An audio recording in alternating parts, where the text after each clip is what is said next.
Tinatarget sa ngayon ng Talk 'N Text si Bol Bol para maging import nila para sa Commissioner's Cup. Parang ito yung kanilang itatapat para kay Junmar Fajardo mga idol mas mataas pa ito. Siguradong matatapalan palagi ni Bol Bol itong si Fajardo. Given sa kataasan ng kanyang wingspan at syempre sa kanyang height, mahihirapan ang kalaban dito ng Talk 'N Text na makapasok at maka-score sa loob. Pero ang kahinaan lang ni Bol Bol ay kung mabibingwitan siya ng foul ng kalaban. Siyempre, yan po ang disadvantage kung mayroon kang big man. Aatakihin ka ng aatakihin, hahanapan ka ng foul. Gayunpaman, ito ay napaka-interesting na addition para sa Talk 'N Text. Yan po ang ating abangan mga idol. Samantala, nag-upgrade naman ng batang manlalaro itong Knicks at kanilang itronade itong si Guercio Yabusele papuntang Chicago Bulls at kanilang kinuha itong si Dalen Terry galing sa Chicago.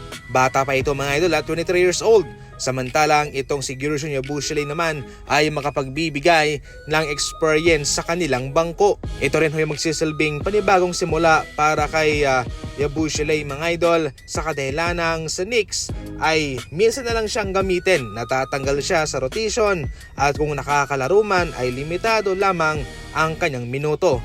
Ngayon sa Bulls ay magkakaroon siya ng mas mahabang minuto at gagamitin siya sa kanilang bangko.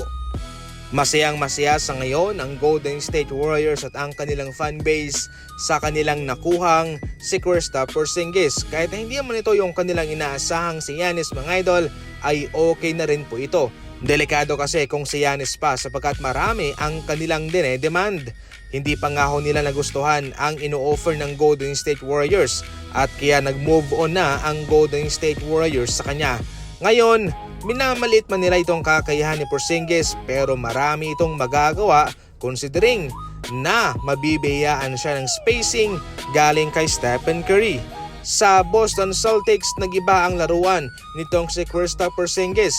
Naging shot blocker, naging scorer. Nasa 20 points ang kanyang ina-average para sa Boston Celtics. Malaki ang kanyang inambag sa kanilang pagkampiyon noong 2024. Kaya sa ngayon sa Golden State na mayroong reputasyon sa pagde-develop ng mga big man at sa paggamit ng mga veteranong center, eto, bagay na bagay si Porzingis sa kanila. At ang magandang balita mga idol ay hindi po na-trade itong si Draymond Green. Yan po ang ikinalulungkot ng mga fans ng Warriors. Pero ngayon na nag-move on sila kay Giannis, ay safe na safe itong si Draymond Green at siya'y mananatili sa Bay Area. Sa ngayon mga idol, ito na po ang bagong Big Four ng Golden State. Draymond Green, Kristaps Porzingis, Stephen Curry at Jimmy Butler.